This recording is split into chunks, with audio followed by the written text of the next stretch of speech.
গোলকিপারকে নিয়ে কথা বলতেই হয় যে এই বিষয়ে ফাইনালে গোলকিপার নিয়ে অনেক আলোচনা হয়েছে এবং সেটি দেখার মতন ছিল। আমি ম্যানচেস্টার ইউনাইটেড ও ডেনমার্কের সাবেক কিংবদন্তি গোলরক্ষক পিটার স্মাইকেল বলেছেন, আমি বিশ্বকাপের ফাইনালে কোনো গোলরক্ষককে এত একা লড়াই করতে দেখিনি। মার্টিনেজ একাই ম্যাচটাকে টাইব্রেকার পর্যন্ত নিয়ে যাচ্ছিল, 11টি সেভ, এটা অবিশ্বাস্য। সে হারলেও গোল্ডেন গ্লাভস বা সেরা গোলরক্ষকের সম্মান তার পাওনা ছিল, যদিও সেটি স্পেনের ঘরে গেছে। নগদ নিয়ে এলো হার না মানা হার অফার। সর্বনিম্ন 10,000 টাকা রেমিটেন্স নগদে পাঠালে থাকছে স্বর্ণের হার জেতার সুযোগ। খুব আবেগের কথাবার্তা। এটা আসলে এই 11টি সেভ, এরকম সেভ তাকে করতে হতে পারে, এটা ওরা আগে থেকেই জানতো। সত্যি বলতে, আর এমিলিয়ানো মার্টিনেজ এই টাইপ সিচুয়েশনেরই ক্যারেক্টার, কারণ এই জিনিসটা সে শো করে আসছে কাতারের হিরো আমরা শুধুমাত্র মেসিকেই ধরি, কিন্তু আর্জেন্টিনার এই টিম ডিফেন্সিভলি তখনও ব্যাপক এরর প্রোন ছিল, অনেক ব্লান্ডার ছিল তাদের। সেই ব্লান্ডারগুলোর সেভিয়র ছিল এই এমিলিয়ানো মার্টিনেজ। ধরেন আমি যদি বলি, ওই 123 মিনিটের ওই গোলটা খেয়েই যাচ্ছিল, এটা ওটামেন্ডি এরকম গুরুত্বপূর্ণ মোমেন্টে আছাড় খেয়েছিল। একবার চিন্তা করেন, তাহলে মেসির ক্যারিয়ারে মনে হয় ওইটাও আর যোগ হইতো না। আর টিম ওয়াইজ আর্জেন্টিনা কখনোই ওই ফোকাস ছিলই না।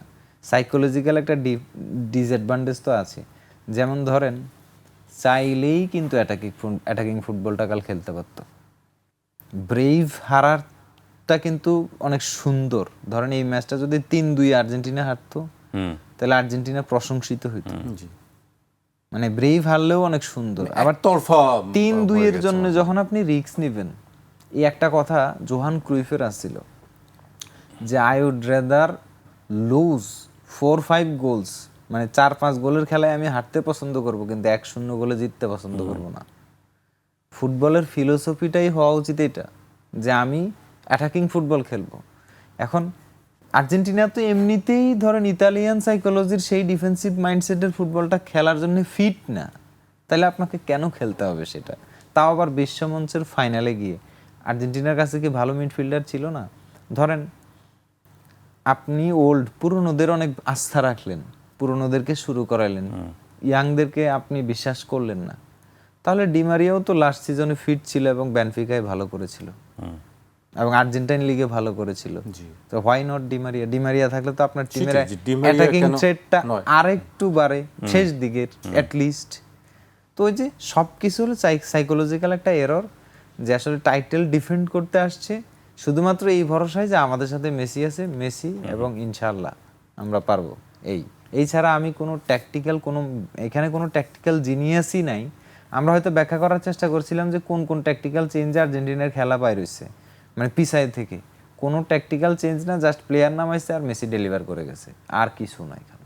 মানে অনেক কিছু হিসেব মিলাইলে ফাইনাল ম্যাচের হিসেবে যেই কোচ হারার আগে আত্মসমর্পণ করে গেলেন যে I am going to lose, যদি 120 মিনিট আটকায় রাখতে না পারি, তাহলে 120 মিনিটে ওই একটা ফেরান তরস মোমেন্ট আসবেই।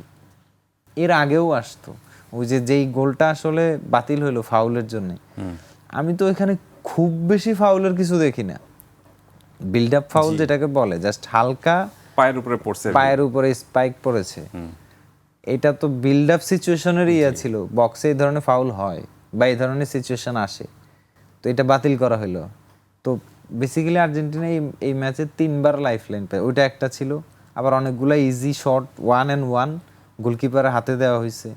আবার ধরেন ফ্রি কিকটাও ভালো ফ্রি কিক ছিল, ওইটাই ছিল এমিলিয়ানো মার্টিনেজের সবচেয়ে দুষ্কর সেভ, আর বাকি সব সেভ কমফোর্টেবল সেভই ছিল। আর্জেন্টিনা যখন ভাবলো যে আমি যেহেতু কমফোর্টেবল, ওই রকম শট যেহেতু আসছে না, স্পেন যেহেতু ওই রকম ফিনিশিং দিতে পারছে না, ওকে ফাইন, আমরা তাহলে ডিফেন্সিভলি খেলতে থাকি। আর একটা পর্যায়ে যখন আপনি ওই মাইন্ডসেটে যখন যাচ্ছেন, আপনার মিডফিল্ডার ভুল করে, ধরেন এনজো ফার্নান্দেজ কার্ড না খেলে এই ম্যাচে প্যারাদেস কার্ড খাইতো already. He was on yellow এবং হি ওয়াজ প্লেয়িং ডার্টি। তো আপনি 1বার 2বার 3বার ওয়ার্নিং এর পরে রেফারি সেকেন্ডবারের হলুদ কার্ড বের করতে বেশি, আমরা ফুটবলের রুলস বা ক্লাব ফুটবল দেখে অভ্যস্ত, 3বারের পরে আপনারা আর ক্ষমা করতো না।